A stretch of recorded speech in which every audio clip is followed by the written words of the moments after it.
Hey guys, in this video we're going to take a look at how you can set VoiceOver navigate images to always with descriptions or never on the iPhone 15 series.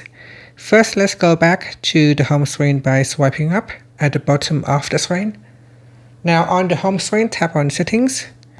Then in Settings, scroll down and tap on Accessibility. Next, tap on VoiceOver. Then in here, scroll down and tap on Navigate Images.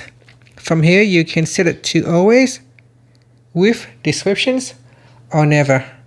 So choose your style and then tap on the back key or swipe up to go back to the home screen. Thank you for watching this video. Please like and subscribe to my channel for more videos.